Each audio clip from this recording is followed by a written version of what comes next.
Meu filho olhou nos meus olhos e disse que meu sobrenome lhe dava nojo. Deixa eu repetir isso, porque até hoje, 6 meses depois, ainda dói como se fosse a primeira vez. Meu filho, o menino que eu carreguei no ventre, que eu amamentei nas madrugadas geladas de inverno, que eu criei sozinha depois que meu marido morreu. Esse mesmo filho olhou para mim e falou que o sobrenome que eu construí com sangue, suor e lágrimas era motivo de vergonha para ele. Foi numa noite de setembro. Uma sexta-feira que eu nunca vou esquecer. Otávio, meu único filho de 41 anos, estava fazendo o jantar de noivado com a Flávia no restaurante Fasano, aquele lugar chique da rua Vitório Fasano, sabe? Mesas de linho branco, garçons de smoking, champanhe francesa saindo por mais de R$ 800 a garrafa. Eu paguei metade de tudo, claro. Como sempre. Estava tudo perfeito demais. Flores importadas decorando as mesas, aquela luz ambiente morna e aconchegante, amigos e familiares vestidos como se fossem para um desfile de moda. Eu escolhi meu melhor vestido azul marinho, aquele que comprei especialmente para a ocasião, coloquei meu broche de ônix, que era da minha mãe, e fui com o coração cheio de esperança. Esperança de quê? De ser incluída, de ser vista, de finalmente importar na vida do meu filho. Mas durante os brindes, Otávio se levantou, pediu a atenção de todos e soltou como quem comenta o cardápio. Pessoal, queria avisar que já dei entrada no processo para mudar meu sobrenome legalmente. Vou passar a me chamar Otávio Sampaio Bittencourt Tavares. É uma homenagem à família da Flávia, que me acolheu de braços abertos. Senti meu estômago revirar. As pessoas aplaudiram, achando lindo, moderno, um gesto de amor. Eu fiquei ali, congelada, segurando a taça de espumante que de repente pesava como chumbo na minha mão. Esperei todo mundo se distrair e puxei o Otávio para o jardim do restaurante. Ainda tinha esperança de que fosse um mal-entendido, sabe? Que ele ia dizer que era só uma formalidade, que não mudava nada entre nós. Mas quando chegamos lá fora, ele acendeu um cigarro, vício novo que eu nem sabia que ele tinha, e olhou para mim com aquele jeito que eu não reconhecia mais. Não era mais meu menino. Era um estranho de terno italiano e relógio suíço. "Mãe, não faça drama", ele disse, soltando a fumaça para o lado. "É só um sobrenome." "Só um sobrenome?" Repeti, sentindo minha voz tremer. "Otávio, é o meu sobrenome. É o sobrenome do seu pai. É o nome que eu construí quando ninguém dava nada por mim." Ele riu, um riso seco, sem calor. "Exatamente por isso, mãe. Tavares é nome de quê? De empregada doméstica, de feirante, de gente que rala a vida inteira e nunca chega a lugar nenhum." Eu segurei firme na mureta de pedra para não cambalear. "Você tá falando sério?" "Estou. Sampaio Bittencourt abre portas. É nome de tradição, de família que importa. Meus filhos não vão carregar essa bagagem que você me deu." Naquele momento, eu senti minhas pernas bambearem. O barulho dos carros na rua, a música suave vinda do salão, as luzes da cidade. Tudo ficou distante, abafado, como se eu estivesse debaixo d'água. Ele jogou o cigarro no chão, pisou com a ponta do sapato de verniz e voltou para a festa. Me deixou ali, sozinha, com o coração partido em pedaços tão pequenos que eu nem sabia como ia conseguir juntar de novo. Eu, Carmen Tavares, 69 anos, dona de uma indústria que emprega 340 pessoas, que fatura R$ 28 milhões por ano, que começou costurando no fundo de casa com 3 máquinas velhas. Eu fui reduzida a bagagem. E sabe o que é pior? Eu ainda voltei para o salão. Ainda sentei na minha cadeira. Ainda sorri para as fotos. Porque mãe é assim, né? A gente engole a dor, enxuga as lágrimas escondido e continua. Sempre continua. Mas naquela noite, enquanto eu dirigia de volta para casa pelas ruas vazias de São Paulo, algo dentro de mim rachou. Não foi só tristeza. Foi raiva. Foi decepção. Foi a certeza dolorosa de que eu tinha criado um monstro. e que agora eu ia precisar fazer algo que nunca imaginei que seria capaz. Se você já sentiu na pele a dor de ser desprezada por quem você mais ama, se inscreva no canal, porque essa história está só começando. E o que vem a seguir, ninguém esperava. Quando cheguei em casa naquela noite, tirei o vestido azul marinho, pendurei no cabide com cuidado, costume de quem cresceu valorizando cada pedaço de pano, e sentei na beirada da cama. Fiquei ali, olhando para o espelho do guarda-roupa, vendo uma mulher de quase 70 anos que de repente não reconhecia mais a própria história. Como foi que chegamos até aqui? Como foi que meu filho, o menino que eu segurei nos braços enquanto chorava a morte do pai dele, virou esse homem que sente nojo do meu sobrenome? Deixa eu te contar de onde eu vim, porque talvez assim você entenda por que aquela frase doeu tanto. Eu nasci em 1956, num cortiço do bairro São Caetano do Sul, periferia de São Paulo. Minha mãe, Dona Odete, era costureira. Trabalhava em casa numa máquina Singer antiga que fazia um barulho infernal, mas que colocava comida na nossa mesa.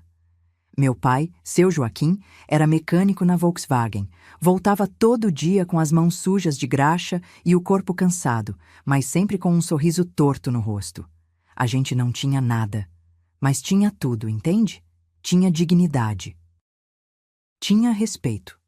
Tinha um sobrenome que, mesmo simples, significava honestidade. Aos 14 anos, eu já estava costurando junto com minha mãe. Não porque eu quisesse.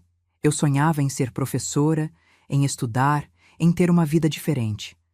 Mas a necessidade não pergunta o que você quer. Ela simplesmente bate na porta e você atende. Aprendi a costurar bainhas, pregar botões, fazer barras invisíveis. Meus dedos ficavam cheios de picadas de agulha. E à noite eu adormecia ouvindo o zumbido daquela máquina velha ecoando na minha cabeça. Aos 19 anos, conheci o Valdeci. Ele era motorista de caminhão, homem trabalhador, de palavra, do tipo que olha nos seus olhos quando promete alguma coisa. Nos casamos numa cerimônia simples na igrejinha do bairro. Meu vestido? Eu mesma fiz, com retalhos que minha mãe tinha guardado durante anos. Valdeci era meu porto seguro. Ele dirigia de São Paulo até o Rio Grande do Sul, ficava dias fora, mas sempre voltava com aquele sorriso largo e um presente barato que para mim valia ouro. Uma vez foi um chaveiro com nosso nome, outra vez um saquinho de amendoim doce que ele comprou na estrada. Em 1984, nasceu o Otávio. Foi parto difícil, no hospital público, aquela confusão de gente, de grito, de corredor apertado. Mas quando colocaram aquele bebê no meu colo, miúdo, vermelhinho, chorando alto, eu jurei para mim mesma que ele ia ter uma vida melhor que a minha. Valdeci trabalhava ainda mais para sustentar a gente. Eu costurava durante as sonecas do Otávio, pegava encomendas de vizinhas, fazia roupas de festa, uniformes escolares, qualquer coisa que rendesse uns trocados. Até que em 1991, numa madrugada de junho, a vida virou do avesso. Valdeci estava voltando de uma viagem para Curitiba. A estrada estava molhada, tinha neblina fechada. Na altura de Registro, na Regis Bittencourt, um caminhão desgovernado invadiu a pista. A batida foi violenta. Valdeci morreu na hora. Ele tinha 42 anos. Eu tinha 35 e um filho de 7. O que sobrou? Uma indenização mixuruca de R$ 12.000, um monte de conta para pagar e um buraco no peito tão fundo que eu achei que nunca mais ia conseguir respirar direito. Passei 3 dias trancada em casa, sem comer, sem dormir, só olhando para o teto. Otávio dormia do meu lado, segurando minha mão, sem entender por que o pai não voltava mais. No quarto dia, minha mãe bateu na porta. Ela entrou, me puxou pelo braço, me botou de pé e disse uma coisa que mudou tudo. Carmen, você tem 2 escolhas, afundar ou nadar, e esse menino aí não vai pagar pelos seus erros. Levanta. Eu levantei, peguei aqueles R$ 12.000, fui numa loja de máquinas usadas e comprei 3 máquinas de costura industriais. Transformei o fundo da minha casa numa pequena facção. Contraei 5 costureiras do bairro, mulheres como eu, que precisavam de trabalho. Comecei a pegar encomendas de lojas pequenas, depois médias, depois atacadistas. Eu costurava das 5 da manhã até meia-noite. Levava Otávio na escola de manhã, buscava à tarde, fazia lição com ele enquanto fiscalizava o trabalho das meninas. Comia em pé, dormia 4 horas por noite. Meus dedos sangravam. Minhas costas doíam tanto que tem dia que eu precisava sentar no chão para conseguir levantar de novo, mas eu não parei. Em 5 anos, eu já tinha 15 funcionárias. Em 10 anos, aluguei um galpão pequeno e virei fornecedora oficial de 3 redes de lojas. Em 15 anos, comprei meu primeiro prédio comercial, registrei a marca Tavares Confecções e comecei a exportar para a Argentina e Paraguai. Otávio cresceu vendo tudo isso. Vendo a mãe ralar, suar, brigar, negociar, perder, ganhar, levantar. Coloquei ele em escola particular, paguei R$ 2.800 por mês de mensalidade. Dinheiro que doía sair da conta, mas que eu pagava sem pestanejar. Ele fez faculdade de publicidade na ISPM, curso que custou R$ 265 mil no total. Comprei para ele um loft lindo de 120 metros nos Jardins, R$ 1.200.000 à vista. Dei um carro importado, BMW X1, 235 mil. E ainda depositava R$ 22 mil todo mês na conta dele, só para ele não passar aperto. Eu dei tudo. Tudo que eu não tive, eu dei para ele. E em troca, ele me deu nojo. Naquela noite, depois do jantar do noivado, eu fiquei sentada na cama até o sol nascer. Não chorei mais. Só fiquei ali, repassando cada sacrifício, cada escolha, cada vez que eu disse não para mim mesma e sim para ele. E foi aí que eu entendi uma coisa. Eu tinha criado um filho que não me respeitava. Porque eu nunca tinha exigido respeito. Eu sempre tinha dado tudo de graça, sem contrapartida, sem limites, mas isso ia mudar. Porque Tavares não é nome de empregada. Tavares é nome de guerreira. E essa guerra, meu filho, estava só começando. Sabe aquele sentimento de olhar para uma pessoa que você conhece há 41 anos e não reconhecer mais nada? É isso que eu sentia quando olhava para o Otávio. Ele não foi sempre assim. Juro que não. Quando era criança, Otávio era grudado em mim. Me seguia pela fábrica, brincava entre os rolos de tecido, pedia para apertar os botões das máquinas. As funcionárias riam, diziam que ele ia ser meu braço direito quando crescesse. Eu sonhava com isso. Aos domingos, a gente fazia bolo de fubá juntos. Ele lambia a tigela, sujava a cozinha inteira e eu não ligava. A gente assistia Fantástico, abraçados no sofá velho da sala, ele de pijama do menudo, eu enrolada num chale que minha mãe tinha feito. Mas alguma coisa mudou. Não foi de uma hora para outra. Foi gradual, como ferrugem comendo metal.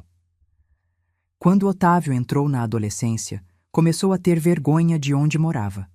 Nossa casa em São Caetano era simples, 2 quartos, sala pequena, quintal nos fundos onde eu tinha as máquinas. Ele parava os amigos da escola particular 2 quadras antes. Dizia que morava em outro lugar. Eu fingia que não sabia. Fingia que não doía. Na faculdade, piorou. Ele estudava com filhos de empresários, de médicos, de gente que tinha sobrenome composto e apartamento na Riviera. Começou a mentir sobre a própria origem. Dizia que a família tinha negócios no setor têxtil, como se eu fosse dona de uma grife italiana, não de uma confecção que começou no fundo de casa. Eu ainda tentava me enganar. Pensava, é fase, vai passar. Quando ele amadurecer, vai entender o valor do que construímos. Mas não passou. Otávio se formou em publicidade, diploma que custou mais de R$ 200 mil. Eu fui na formatura com meu vestido mais bonito, tirei foto com ele de capelo e beca, chorei de orgulho. Achei que agora, finalmente, ele ia querer trabalhar comigo, assumir a empresa, dar continuidade ao que eu construí. Mas quando sugeri que ele entrasse na Tavares Confecções, Ele fez uma cara como se eu tivesse oferecido veneno. Mãe, eu não nasci para ficar fechado num galpão fedendo a tecido. Eu estudei em faculdade particular. Tenho currículo. Mereço coisa melhor. Coisa melhor. Como se o trabalho que pagou os estudos dele fosse indigno demais para ele tocar. Ele arrumou emprego numa agência de publicidade pequena. Ficou 7 meses. Saiu brigado com o chefe. Arrumou outro emprego, dessa vez numa empresa de eventos. Ficou 5 meses. Disse que o ambiente era tóxico. Depois foi para uma startup de marketing digital. Não durou nem 4 meses. E em cada troca de emprego, adivinha quem segurava as pontas? Eu. Comprei para ele um loft nos Jardins. 120 metros quadrados, sacada gourmet, vaga dupla na garagem. 1.200.000 à vista. Ele disse que precisava morar num bairro adequado para fazer networking. Que São Caetano não combinava com a imagem profissional que ele queria construir. Dei um carro importado. BMW X1 235 mil. Ele disse que Uber não passava boa impressão para os clientes. E todo mês, religiosamente, eu depositava 22 mil reais na conta dele, porque ele dizia que precisava manter o padrão enquanto procurava a oportunidade certa. 22 mil reais por mês. Para um homem de 40 anos que não conseguia segurar emprego e que tinha vergonha da mãe. Eu era trouxa? Era, completamente. Mas quando você é mãe, você se engana. Você quer acreditar que está investindo, não sendo usada. Você quer acreditar que o amor vai vencer, que a gratidão vai chegar, que uma hora ele vai acordar e perceber tudo que você fez. Até que há 3 anos, ele conheceu a Flávia. Foi num evento corporativo em Campos do Jordão, dessas festas chiques de final de ano, com open bar e música ao vivo. Ela era filha de Heitor Sampaio, família tradicional de cafeicultores do interior paulista. Sobrenome antigo, dinheiro velho, aquele tipo de gente que tem retrato de bisavô pendurado na sala. Flávia era tudo o que Otávio queria ser. Sofisticada, bem relacionada, com passaporte cheio de carimbos da Europa. Formada na FGV, pós-graduação em Londres, falava inglês e francês fluente. E tinha aquele jeito de quem nasceu sabendo que o mundo lhe devia alguma coisa. Quando Otávio me apresentou ela, num almoço tenso num restaurante japonês caro, eu senti na hora. Aquele olhar de avaliação, de cima para baixo, medindo meu vestido, meu jeito de falar, minha postura. Como se eu fosse uma peça defeituosa que ele tinha esquecido de devolver. Carmen, ela disse, sem me chamar de sogra, sem me chamar de nada. Otávio me contou sobre sua trajetória. Que inspirador, deve ter sido tão trabalhoso, subir na vida sozinha, partindo do zero. Trabalhoso, como se fosse um defeito. E você ainda administra tudo pessoalmente, né? Fiscalizando as costureiras, controlando estoque. Que dedicação! Eu não teria estômago para esse tipo de trabalho braçal. Trabalho braçal. Otávio não defendeu. Não disse nada. Só sorriu, pegou a mão dela por cima da mesa e mudou de assunto. Depois daquele dia, ele começou a sumir. Parou de atender minhas ligações. Parou de aparecer na fábrica. Parou de ir almoçar comigo aos domingos, tradição que a gente tinha desde que ele era pequeno. Quando eu cobrava, ele dizia que estava ocupado, que tinha compromissos sociais, que Flávia tinha uma agenda corrida e ele precisava acompanhar. Até que pararam de me convidar para coisas. Jantares com amigos, festas, eventos. Eu via nas redes sociais. Otávio e Flávia em restaurantes estrelados, em festas de casamento de gente importante, em viagens para Trancoso e Punta del Este. E eu ficava de fora. Minha secretária, a Genilda, mulher que trabalha comigo há 22 anos, chegou para mim uma vez e disse: Dona Carmen, com todo respeito, mas o Otávio tá tirando a senhora da vida dele. Eu fingi que não era verdade. Inventei desculpas. Disse que ele estava crescendo, construindo a vida dele, que era natural. Mas no fundo, eu sabia. Meu filho tinha vergonha de mim. E aquela noite no Fasano, quando ele disse que meu sobrenome lhe dava nojo, foi só a confirmação em voz alta do que eu já vinha sentindo há anos. Ele não me via como mãe, me via como passado, como algo que precisava ser apagado, reescrito, substituído por uma versão mais palatável, mais aceitável para o círculo social que ele queria frequentar. E sabe o que é mais triste? É que eu ainda pagava por tudo. O loft? Meu. O carro? Meu. A mesada? Minha. Até a festa de noivado que ele usou para me humilhar, eu paguei metade. Eu era a patrocinadora da minha própria exclusão. Mas aquela noite, quando cheguei em casa depois do jantar, eu tomei uma decisão. Não ia mais ser mãe trouxe. Não ia mais aceitar migalhas de atenção. Não ia mais pagar para ser desprezada. Se meu filho queria virar Sampaio Bittencourt e esquecer que era Tavares, tudo bem.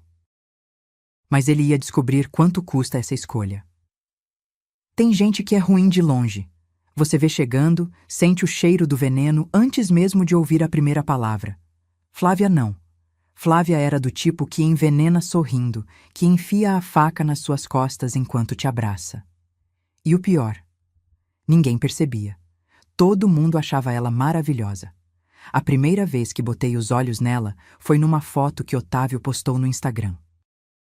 Ela estava de vestido branco, cabelo liso escorrido pelos ombros, óculos escuros de grife, sorriso perfeito.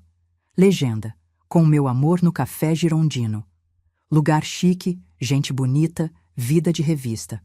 Pensei, que moça bonita. Tomara que faça meu filho feliz. Que idiota eu fui. Nosso primeiro encontro foi marcado pelo Otávio. Almoço num restaurante japonês na Alameda Lorena, daqueles que você precisa tirar os sapatos na entrada e que o menu não tem preço. Quando não tem preço, é porque é absurdamente caro. Flávia chegou atrasada 20 minutos. Entrou como se estivesse desfilando, cumprimentou Otávio com beijo na boca, demorado, teatral, e só depois olhou para mim. Você deve ser a Carmen, disse ela, sem me chamar de sogra, sem me estender a mão. Só aquele sorriso de revista, branco demais para ser verdadeiro. Prazer, Flávia, respondi, tentando ser educada. Otávio fala muito de você. Imagino, ela disse, sentando com elegância estudada. Ele vive grudado em mim, é fofo demais. Durante o almoço, ela comandou tudo. Escolheu os pratos, pediu o saquê mais caro, falou sem parar sobre as viagens que fazia, os eventos que frequentava, as pessoas importantes que conhecia. Semana passada estive num jantar beneficente com o pessoal da Daslu. Minha mãe é muito amiga da organizadora, sabe como é. A gente sempre apoia essas causas. Causas, como se fosse missionária. E aí ela virou para mim, com aquele sorrisinho de canto de boca, e soltou. Otávio me contou sobre sua trajetória, Carmen. Que história inspiradora. Começar do nada, sozinha, viúva. Deve ter sido tão difícil, tão desgastante. Você é uma guerreira mesmo. Parecia elogio, mas não era. E você ainda trabalha ativamente na empresa, né? Otávio disse que você fica o dia inteiro lá, supervisionando as costureiras, checando produção. Nossa, que dedicação! Eu não teria estômago para esse tipo de trabalho tão braçal. Braçal. Essa palavra ficou ecoando na minha cabeça. Otávio não defendeu. Não disse que o trabalho da mãe dele não era braçal, era empresarial.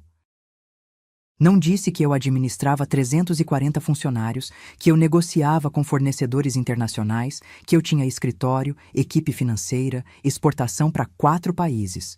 Ele só sorriu, pegou a mão dela e disse: É, amor, minha mãe sempre foi muito mão na massa. Mão na massa, como se eu fosse padeira. Engoli seco, sorri, mudei de assunto. Porque mãe faz isso, né? Engole humilhação e continua sorrindo. Mas as farpas não pararam. No outro encontro, num chá da tarde na casa da mãe dela, mansão em Alphaville, portão elétrico, 5 empregados, Flávia me mostrou a casa toda, cada cômodo uma propaganda de dinheiro antigo. Essa cristaleira é herança da minha bisavó francesa. Esse piano é um Bösendorfer. Trouxemos da Áustria. Esse quadro é de um pintor que você provavelmente não conhece, mas é bem conceituado na Europa. Em cada frase, uma alfinetada, como se dissesse: você nunca vai pertencer a esse mundo. E na sala, olhando as fotos de família penduradas na parede, ela comentou: Otávio me contou que vocês moravam numa casa de 2 cômodos quando ele era pequeno. Que experiência formadora, né? Ele disse que vocês não tinham nem sala de jantar separada. Deve ter sido apertado. Apertado, como se fosse barraco. Era o que eu podia dar para ele na época, respondi, tentando manter a voz firme. Mas sempre foi limpo, organizado, cheio de amor. Ah, claro, não tô dizendo que era ruim, só diferente. Muito diferente do que ele tem hoje, graças a Deus. Graças a Deus. Como se Deus tivesse dado, não eu. Depois daquele dia, eu comecei a perceber o padrão. Flávia vivia postando fotos com Otávio em lugares caros, restaurantes de R$ 1.500 por pessoa, hotéis fazenda em Campos do Jordão, viagens para Búzios, Trancoso, Punta del Este. Sempre bem vestidos, sempre sorrindo, sempre parecendo casal de propaganda de perfume. E quem pagava? Otávio. Com o dinheiro que eu depositava na conta dele. Eu não sou boba. Contratei a Genilda, minha gerente financeira, para investigar discretamente. Ela tem contatos, sabe fuçar sem levantar suspeita. E o que ela descobriu me deixou gelada. Flávia Sampaio Bittencourt, a moça de sobrenome chique, de família tradicional, estava afogada em dívidas. R$ 680 mil. Cartões de crédito estourados em 6 bandeiras diferentes. Empréstimos pessoais em 3 bancos. Cheque especial no vermelho. Tudo para sustentar uma vida que ela não tinha condições de pagar. As bolsas Hermès? Parceladas em 18 vezes. As viagens? Financiadas. O apartamento onde ela morava? Alugado, não era dela. Até o carro, um Mercedes conversível que ela adorava ostentar, estava com 3 parcelas atrasadas no banco. Flávia Sampaio Bittencourt era uma mentira ambulante. Mas a pior descoberta veio depois. Genilda conseguiu acesso aos e-mails que Otávio usava no computador da empresa. Ele tinha o péssimo hábito de misturar vida pessoal e trabalho. E lá, em conversas com um advogado, estava tudo escancarado. Flávia tinha um plano: casar com Otávio, convencê-lo a ajudar a mãe a descansar, fazer ela assinar procurações da empresa, assumir o controle da Tavares Confecções e vender tudo. Tinha até proposta: um grupo chinês interessado em comprar a fábrica por R$ 32 milhões. Flávia já tinha calculado quanto sobraria depois dos impostos, cerca de 23 milhões líquidos. E o plano dela era investir em negócios mais sofisticados, um eufemismo para pagar as dívidas dela e bancar a vida de luxo que ela fingia ter. Minha empresa. Aquela que eu construí costurando até sangrar. Aquela que empregava 340 famílias. Aquela que tinha meu sobrenome, o sobrenome que meu filho dizia sentir nojo. Ela queria destruir tudo, e Otávio estava do lado dela. Quando Genilda me mostrou os e-mails impressos, eu senti algo que nunca tinha sentido antes. Não era só raiva, não era só tristeza. Era uma mistura de asco, decepção e uma frieza mortal subindo pela espinha. Eu tinha dado a vida inteira pelo meu filho. E ele estava vendendo essa vida para pagar as dívidas de uma mulher vazia que se escondia atrás de sobrenomes que nem eram mais dela de verdade.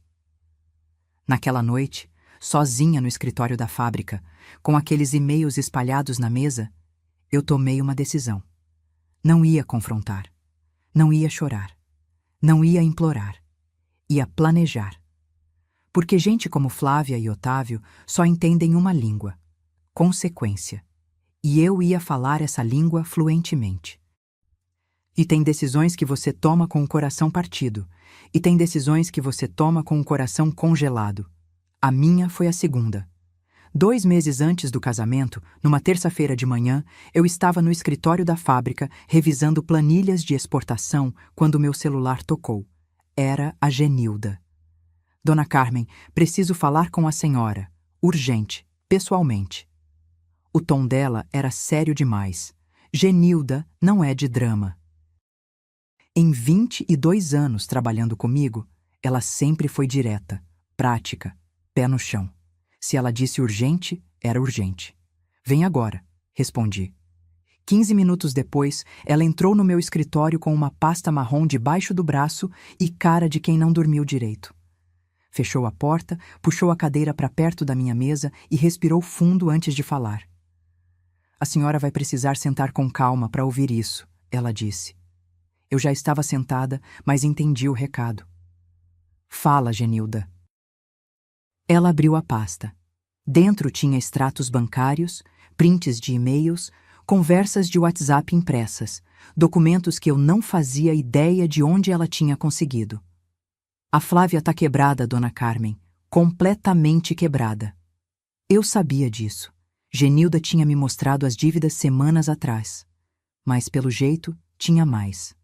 680 mil reais de dívida, ela continuou, apontando para os extratos. Cartões estourados, empréstimos, cheque especial. Ela tá pagando juros sobre juros. O salário dela como relações públicas não cobre nem metade. E o Otávio sabe disso? Perguntei, já imaginando a resposta. Sabe, e tá pagando parte. Nos últimos 6 meses, ele transferiu 140 mil reais para contas dela. Parcelamento de cartão, quitação de empréstimo, boleto de advogado. 140 mil. Do dinheiro que eu depositava na conta dele. Eu apertei os lábios. Não falei nada. Só fiz sinal para ela continuar. Mas o pior não é isso, dona Carmen. Genilda virou as páginas, mostrou prints de e-mails. O Otávio anda usando o computador da empresa para resolver coisas pessoais. E eu achei umas conversas que a senhora precisa ver.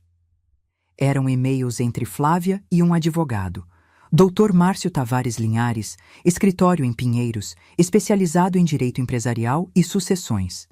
Li a primeira mensagem, depois a segunda, depois a terceira. Minhas mãos começaram a tremer. Na primeira, Flávia perguntava sobre estratégias para convencer sogra idosa a passar procuração empresarial. O advogado respondia com um passo a passo: conquistar confiança, criar narrativa de descanso merecido, apresentar proposta de modernização administrativa. Na segunda, ela detalhava o plano. Assim que assumirmos o controle, pretendemos vender. Já existe interesse de grupo asiático. Valor estimado: 32 milhões. Na terceira, ela calculava a divisão. Depois de impostos e taxas, sobram aproximadamente 23 milhões líquidos. Suficiente para quitar minhas pendências, 680 mil. Investir em empreendimentos mais alinhados com o nosso perfil, franquia de cafeteria premium, estimativa 4 milhões. E manter reserva financeira confortável. Cafeteria premium. Ela ia vender a empresa que eu construí com sangue para abrir cafeteria de hipster. Minha visão ficou turva.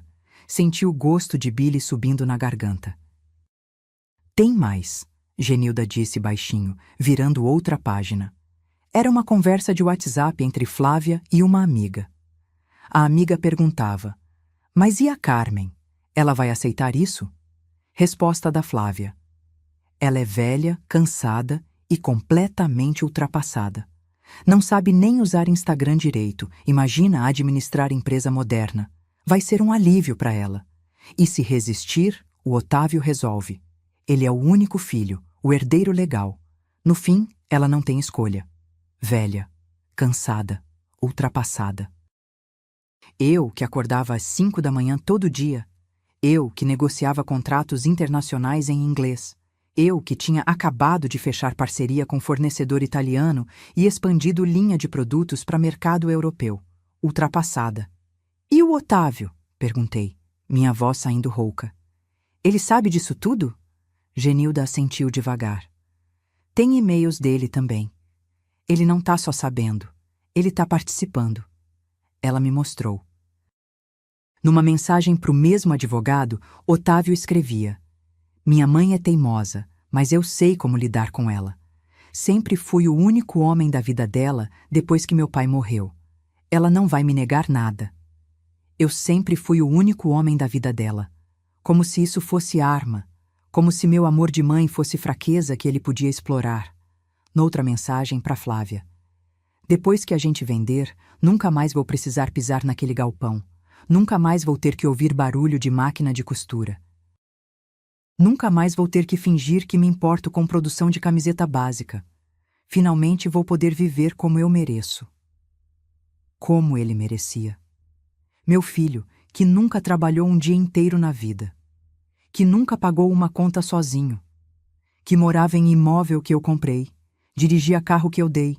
Comia em restaurante caro com dinheiro que eu depositava. Ele merecia. Fechei os olhos, respirei fundo, contei até 10.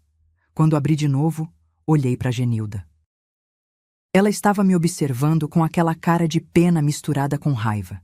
Conhecia ela há tanto tempo que sabia exatamente o que passava na cabeça dela. Dona Carmen, ela disse devagar, a senhora não pode deixar isso acontecer. Essa empresa é sua vida. São 340 famílias que dependem daqui. Não é só dinheiro, é legado. Ela tinha razão, mas não era só isso. Era princípio, era dignidade. Era uma mãe sendo usada, manipulada, descartada pelo próprio filho. E eu não ia deixar barato. Genilda, eu disse, minha voz saindo firme agora, preciso que você me faça um favor. Guardas essas cópias em lugar seguro. Ninguém pode saber que a gente tem isso. Ninguém. Ela franziu a testa. A senhora não vai confrontar eles? Vou, mas não ainda. Peguei meu celular, procurei um contato. Antes eu preciso ter certeza de uma coisa. Liguei para o Dr. Antônio César Borges. Advogado tributarista, amigo de 25 anos, homem de confiança absoluta. Antônio, preciso de você. Hoje. Agora. Ele ouviu o tom da minha voz e não fez perguntas. Estarei aí em 1 hora. Desliguei. Olhei de novo para as mensagens impressas. Releio a parte onde Flávia me chamava de velha ultrapassada. Onde Otávio dizia que eu não tinha escolha. E eu sorri. Não era sorriso alegre. Era sorriso de quem acabou de entender o jogo e decidiu jogar para vencer. Porque eles estavam certos numa coisa. Eu era velha. Tinha 69 anos. Mãos enrugadas, cabelo grisalho, corpo cansado de décadas de trabalho duro. Mas velha não significa burra. Velha não significa fraca. Velha significa experiente. Significa que eu já vi gente pior que eles tentando me derrubar e falhando. E se eles achavam que iam me usar, me descartar, destruir tudo que eu construí e ainda ficarem ricos com isso, bom, eles iam descobrir quanto custa subestimar uma mulher que começou do zero. Quanto custa trair quem te deu tudo. Quanto custa sentir nojo do sobrenome que te salvou. Dr. Antônio César chegou na fábrica 2 horas depois. Homem alto, cabelo branco bem cortado, terno cinza impecável, pasta de couro debaixo do braço. Conhecia ele desde que eu era uma costureira autônoma, tentando registrar minha primeira marca. Ele me ajudou de graça naquela época, porque acreditou em mim quando ninguém acreditava. Nos sentamos no meu escritório. Genilda trouxe café. Fechamos a porta. Mostrei tudo para ele. Os e-mails, as conversas, os extratos, o plano inteiro deles, destrinchado em papel. Ele leu em silêncio, o rosto ficando cada vez mais sério. Quando terminou, tirou os óculos, esfregou os olhos e soltou um suspiro longo. Carmen, isso é traição mesmo. Não tem outro nome. Eu sei, respondi, segurando a xícara de café com as 2 mãos para disfarçar o tremor. E eu preciso de uma solução. Legal, definitiva. Ele pensou por uns segundos, depois pegou uma caneta e começou a fazer anotações. Podemos refazer seu testamento com cláusulas específicas, blindar a empresa, criar holding familiar, mas isso não impede que ele continue te pressionando, te manipulando. Não quero só me proteger, Antônio, cortei. Quero que ele aprenda. Quero que sinta na pele o que significa me descartar. Ele me olhou por cima dos óculos. Você quer justiça. Quero. Do tipo que dói. Do tipo que ensina. Ele assentiu devagar. Então vamos fazer diferente. Vamos criar uma armadilha jurídica que só se ativa se ele cometer o erro. Se ele te respeitar, nada acontece. Mas se ele te trair, perde tudo. E foi assim que começamos a planejar. Mas antes de colocar qualquer coisa no papel, eu precisava ter certeza. Precisava olhar no olho do meu filho e confirmar que ele realmente era o homem daqueles e-mails. Que não era engano, manipulação da Flávia, mal entendido. No fundo, eu ainda tinha esperança.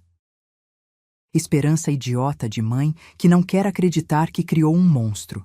Marquei um café da manhã com Otávio no domingo seguinte, no apartamento dele, nos Jardins, aquele loft de 120 metros que eu paguei inteiro, à vista. Cheguei às 9 da manhã. Toquei a campainha. Ele abriu de moletom caro, descalço, cara de quem acabou de acordar. Mãe, não sabia que você vinha. Mandei mensagem ontem. Menti. Não tinha mandado. Queria pegar ele desprevenido. Ele fez cara feia, mas me deixou entrar. A sala estava bagunçada. Copos sujos na mesa de centro, roupa jogada no sofá, cheiro de perfume caro misturado com cigarro. A Flávia tá aqui? Perguntei. Tá no banho. Chegamos tarde ontem. Melhor ainda. Ia poder falar com os dois. Sentei na poltrona. Otávio foi na cozinha americana. Voltou com café requentado em caneca que eu tinha dado para ele no aniversário de 30 anos. Irônico. Mãe, se é sobre o casamento, eu já te falei que... Não vim falar do casamento, cortei. Vim falar da empresa. Ele ergueu as sobrancelhas. Que empresa? A minha, a Tavares Confecções. Ah, ele deu de ombros, tomou um gole de café. O que tem? Respirei fundo. Otávio, você tem 31 anos. Já pensou em trabalhar comigo? De verdade? Aprender o negócio? Assumir responsabilidades? Ele riu. Um riso curto, sem humor. Mãe, a gente já teve essa conversa. Não é minha praia. Eu não nasci para ficar trancado num galpão cheirando mofo de tecido. Não cheira mofo. Cheira a trabalho honesto. Para você, talvez. Para mim é sufocante. Nesse momento, Flávia apareceu.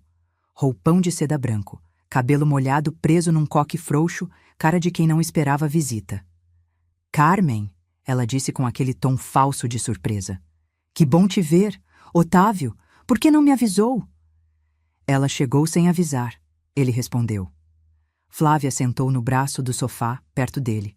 Colocou a mão no ombro dele. Gesto de posse. Estava falando com Otávio sobre a empresa. Eu disse, olhando direto para ela.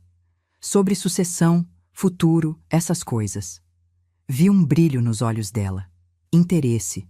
Que coincidência! A gente estava conversando sobre isso esses dias, né, amor? Ela apertou o ombro dele. Sobre como você trabalha demais, Carmen. Sobre como você merece descansar, aproveitar a vida. É, Otávio emendou. Você tem quase 70 anos, mãe. Não devia estar ralando todo dia naquela fábrica. Devia viajar, descansar. Passar a responsabilidade para outras mãos, Flávia completou, sorriso doce demais. Olhei para os dois. Meu filho e a cobra de estimação dele. Unidos, ensaiados, prontos para dar o bote. E foi aí que eu decidi fazer diferente. Em vez de confrontar, em vez de mostrar que eu sabia de tudo, eu resolvi dar corda, ver até onde iam. Vocês acham mesmo que eu deveria me aposentar? Perguntei, fingindo insegurança. Os olhos dos dois brilharam. Acho sim, mãe. Você deu sua vida inteira para aquela empresa. Merece paz. E nós poderíamos ajudar. Flávia se ofereceu rápido demais. Otávio tem formação em administração, eu tenho experiência com gestão de imagem. Poderíamos modernizar a marca, expandir para o digital. Vender, Otávio disse de repente, e Flávia virou para ele com um olhar de aviso. Ele corrigiu. Ou seja, buscar novos horizontes, investidores, parcerias estratégicas. Parcerias estratégicas. Que jeito bonito de dizer, vender tudo e embolsar o dinheiro. Fiquei em silêncio. Fingi que estava pensando. Deixei o silêncio pesar, até que Otávio se inclinou para frente. Mãe, você confia em mim? Aquela pergunta doeu mais que qualquer coisa que ele tinha dito até então, porque a resposta era não. Eu não confiava, não mais, mas eu disse, você é meu filho, Otávio, claro que confio. Ele sorriu, aquele sorriso que eu conhecia desde que ele era criança, quando conseguia o que queria. Então deixa eu te ajudar, deixa a gente cuidar disso. Você assina umas procurações, passa a gestão para mim e fica tranquila, sem preocupação, só aproveitando a vida. Procurações. Exatamente como estava nos e-mails. Olhei para Flávia. Ela estava com aquele sorriso de gato que engoliu o canário, pensando que tinha me convencido, que eu era velha boba, cansada, manipulável. Levantei devagar. Peguei minha bolsa. Vou pensar, eu disse. Mas mãe. Vou pensar, Otávio, repeti, mais firme. É uma decisão importante. Preciso avaliar com calma. Ele ficou frustrado. Flávia tentou insistir, mas eu já estava na porta. Saí daquele apartamento com o coração partido de um jeito diferente. Não era mais dúvida, era certeza. Meu filho não me amava, não me respeitava, me via como obstáculo entre ele e o dinheiro que achava que merecia. E Flávia? Era só a isca, mas ele tinha mordido voluntariamente. No elevador descendo, olhei para o meu reflexo no espelho. Mulher de 69 anos, cabelo grisalho, rugas ao redor dos olhos, mãos calejadas de tanto trabalho. Velha ultrapassada, foi o que ela disse. Sorri para o meu reflexo. Vamos ver quem é ultrapassada, sussurrei, porque eu tinha acabado de dar a eles exatamente o que queriam: esperança. E agora ia arrancar essa esperança pela raiz. Passei 3 dias sem conseguir comer direito. 3 noites acordando de madrugada, olhando para o teto do quarto, repassando cada momento da minha vida com Otávio. Onde foi que eu errei? Foi quando dei tudo sem pedir nada em troca? Foi quando aceitei ser tratada como segunda opção? Foi quando deixei ele crescer achando que o mundo lhe devia alguma coisa? Na 4ª noite, levantei da cama às 3 da manhã. Fui para a cozinha, fiz chá de camomila, sentei na mesa onde Otávio fazia lição de casa quando era pequeno. Ainda lembrava dele ali, língua para fora, concentrado, me pedindo ajuda com matemática. Onde foi que aquele menino se perdeu? Mas de madrugada, sozinha naquela cozinha silenciosa, eu tive uma revelação. O menino não se perdeu, ele nunca existiu. Eu que inventei um filho na minha cabeça. Um filho grato, amoroso, que um dia ia reconhecer meus sacrifícios. Mas esse filho era fantasia minha. O Otávio real sempre foi egoísta, mimado, interesseiro. Eu só não quis enxergar, mas agora eu enxergava. E com clareza total.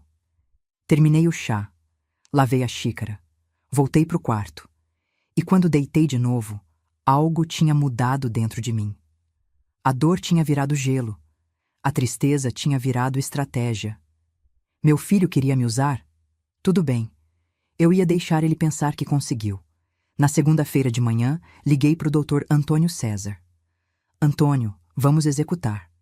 Nos encontramos no escritório dele, um prédio comercial na Paulista, sala com estante cheia de códigos e livros de direito. Ele já tinha tudo preparado. Refiz seu testamento, ele explicou, mostrando os documentos. Estrutura completamente nova.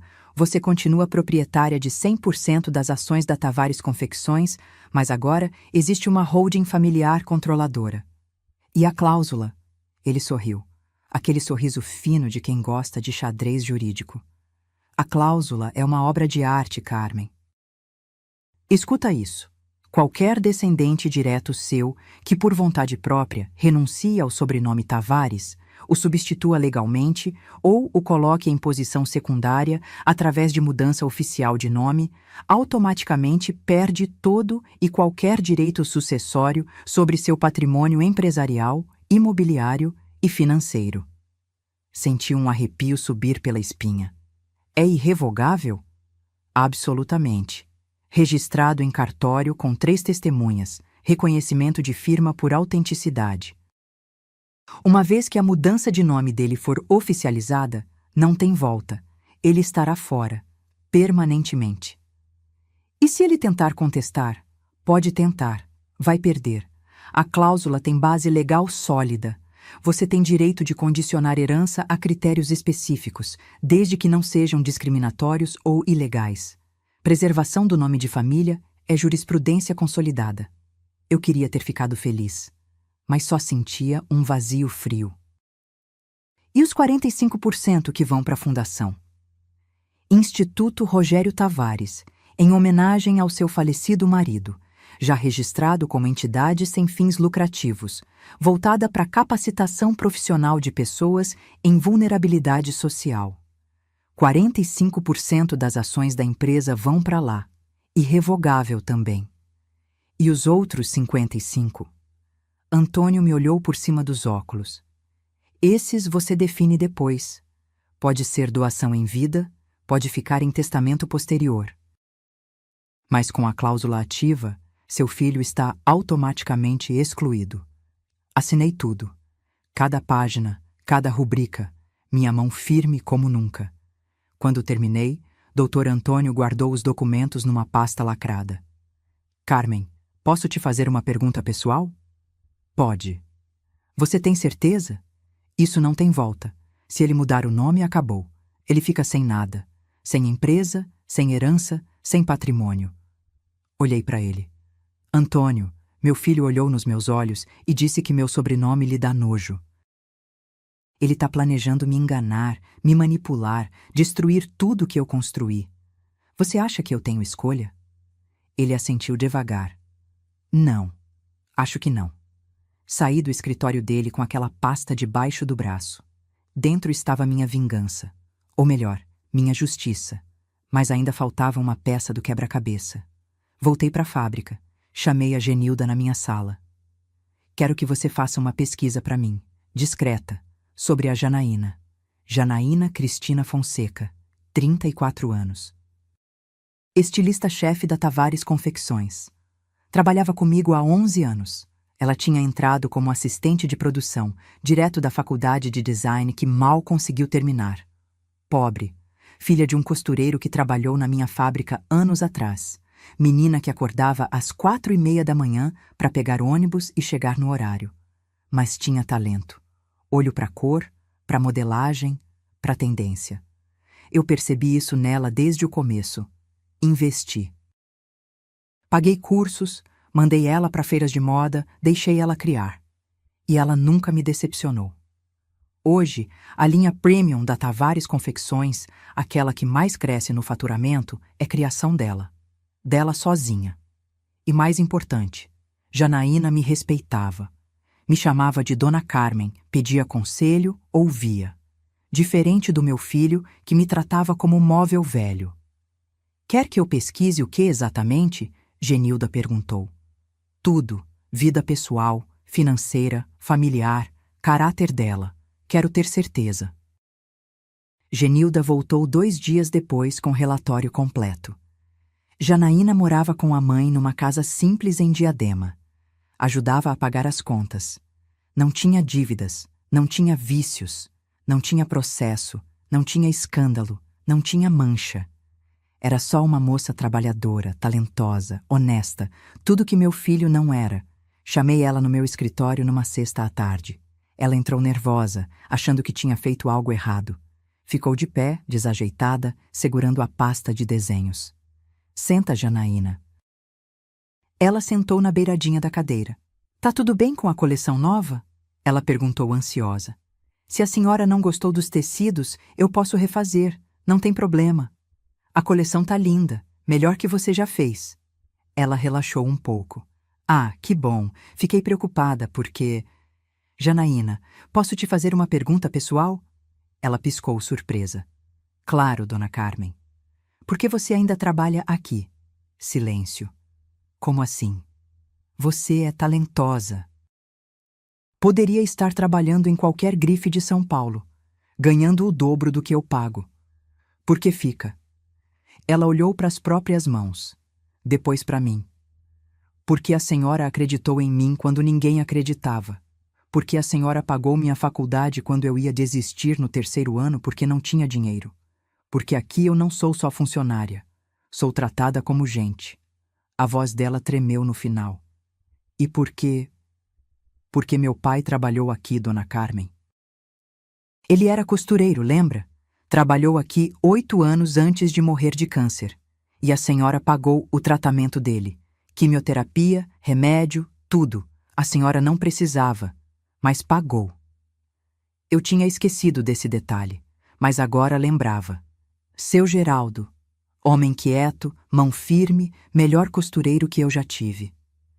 Quando ele morreu, Janaína continuou, voz embargada.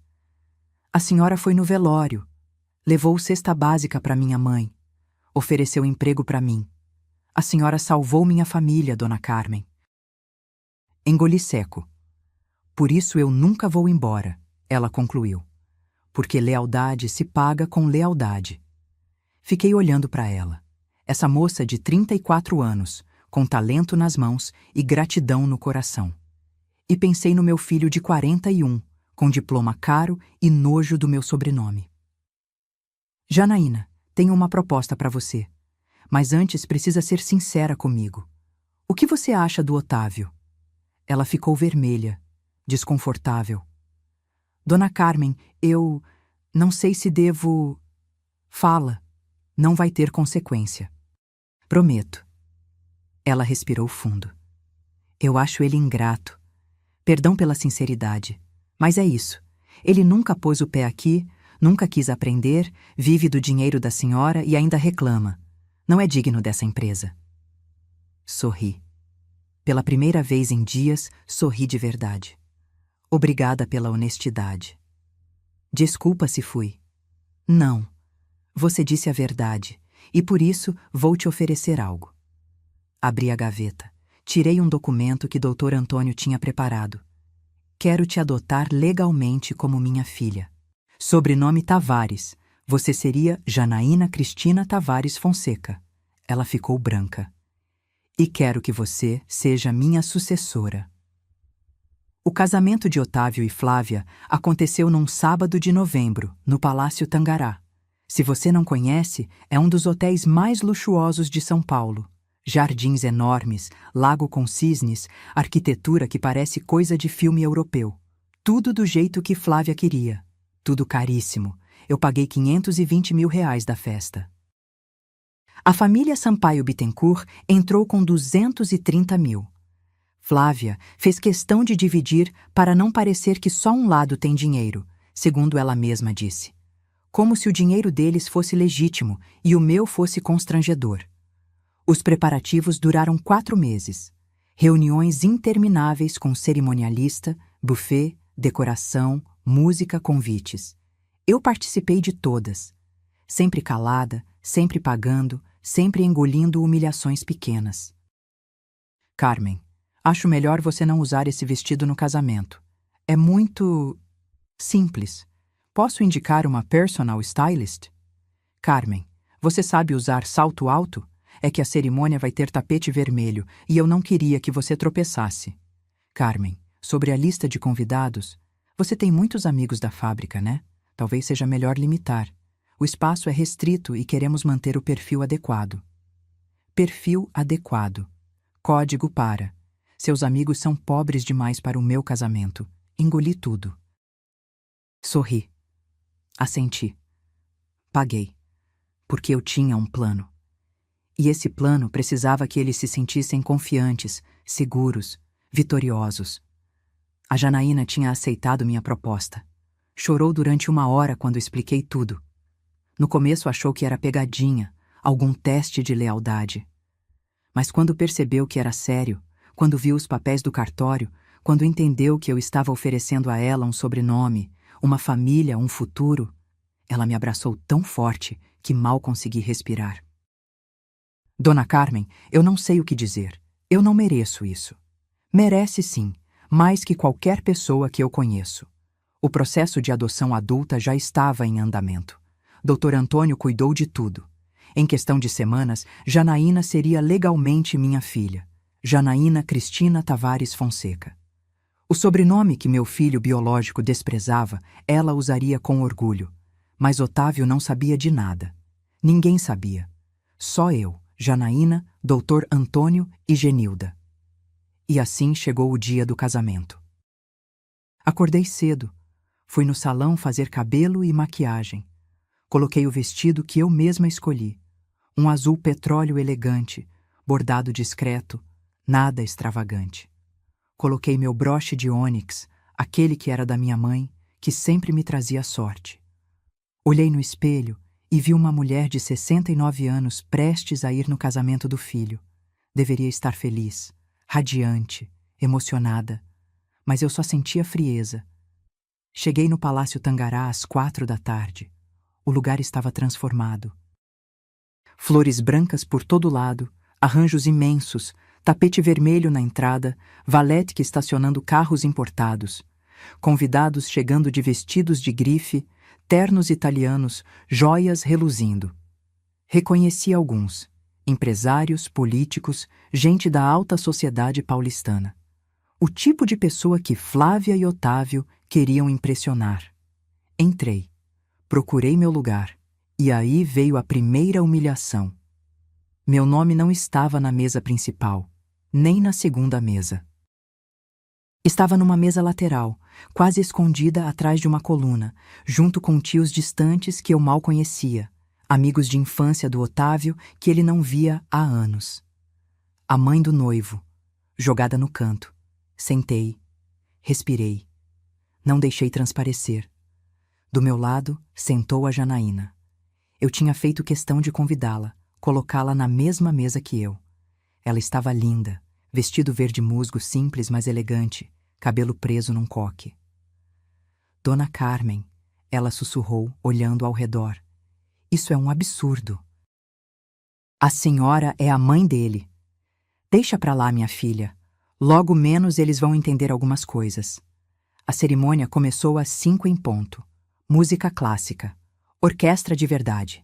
Não DJ. Madrinhas e padrinhos entrando em fila. Tudo cronometrado como desfile de moda. Depois entraram as alianças, levadas por 2 crianças loiras, filhas de amigos da Flávia. E então, a noiva. Flávia desceu aquele corredor de braço dado com o pai, Heitor Sampaio, homem de cabelo grisalho e postura de quem está acostumado a mandar. O vestido dela era todo rendado francês, cauda de 3 metros, véu de catedral. Devia ter custado uns 80 mil reais só o vestido. Ela estava radiante, sorriso perfeito, olhar triunfante. Otávio esperava no altar, terno preto sob medida, gravata de seda, cabelo engomado, bonito. Meu filho era bonito. Mas quando olhei para ele, não vi mais o menino que eu embalei no colo. Vi um estranho. A cerimônia foi rápida, juiz de paz falando sobre amor, compromisso, união. Flávia chorou, lágrimas ensaiadas, tenho certeza. Otávio sorriu, trocaram alianças, se beijaram, todo mundo aplaudiu. E eu? Bati palma também, com as mãos geladas, o coração apertado, mas bati. Depois veio a festa, salão gigantesco decorado como jardim suspenso. Mesas com toalhas de linho francês, arranjos florais de orquídeas raras, cristais importados, comida servida em estilo francês, entrada, prato principal, sobremesa, vinho chileno, champanhe francesa, licor italiano. Tudo que dinheiro pode comprar, menos dignidade, menos amor verdadeiro, menos caráter. Os discursos começaram. Primeiro, o pai da Flávia. Falou sobre tradição familiar, sobre a honra de receber Otávio na família Sampaio Bittencourt. Sobre como era importante preservar valores, manter legados, honrar sobrenomes. Irônico, considerando que Otávio estava literalmente trocando o dele. Depois, a Flávia. Ela subiu no palco, pegou o microfone e começou com voz emocionada.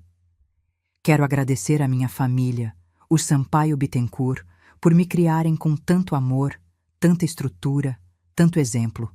Meus pais, meus avós, todos que construíram esse nome que hoje tenho tanto orgulho de carregar.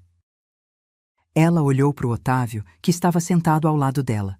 E quero agradecer ao Otávio por escolher fazer parte dessa família, por escolher nosso sobrenome, por escolher nossa tradição. Aplausos ensurdecedores. Ninguém percebeu. Ninguém viu a facada que aquelas palavras representavam para mim. Mas eu vi. E senti. Então foi a vez do Otávio. Ele se levantou, pegou o microfone, respirou fundo. Hoje é um dia de recomeço para mim. Um dia de mudança, de evolução, de me tornar o homem que sempre quis ser. Ele puxou um papel do bolso do paletó. Inclusive, quero aproveitar esse momento especial para compartilhar com todos vocês uma decisão importante. Oficialmente, a partir de amanhã, meu nome será Otávio Sampaio Bittencourt Tavares. Projetou na tela atrás dele. Sua nova certidão de nascimento, já emitida, já registrada. Otávio Sampaio Bittencourt Tavares. Tavares por último. Pequeno. Quase invisível. É uma homenagem à família da Flávia que me acolheu como filho e um novo capítulo da minha história. Mais aplausos, mais sorrisos, mais felicitações. Eu fiquei sentada, imóvel, olhando aquele documento projetado. Ele tinha feito, oficialmente, legalmente, sem volta. A cláusula tinha sido ativada. Janaína segurou minha mão por baixo da mesa. Dona Carmen, ela sussurrou. Agora? Eu balancei a cabeça devagar. Ainda não. Deixa eles aproveitarem mais um pouco. Porque a queda seria muito mais dolorosa se eles estivessem no topo da montanha quando despencassem. A festa continuou. Jantar servido, bolo de 6 andares cortado, valsa dos noivos enquanto todo mundo fotografava. Flávia e Otávio dançavam como casal de capa de revista. Ela com aquele vestido caríssimo, ele com sorriso de quem acabou de ganhar na loteria. E, de certa forma, eles achavam que tinham ganho. Eu comi pouco. O bife Wellington devia estar delicioso, mas tinha gosto de cinza na minha boca. Bebi meia taça de vinho. Precisava estar completamente sóbria para o que vinha a seguir. Janaína estava nervosa do meu lado. Mexia no guardanapo, olhava para mim de tempos em tempos, esperando algum sinal. Calma, eu sussurrei. Falta pouco. Depois da valsa, o DJ assumiu. Música animada, pista de dança cheia, Otávio e Flávia no centro de tudo, rodeados de amigos, tirando selfies, rindo alto. Foi quando me levantei. Janaína me olhou. Agora? Agora. Caminhei até o técnico de som.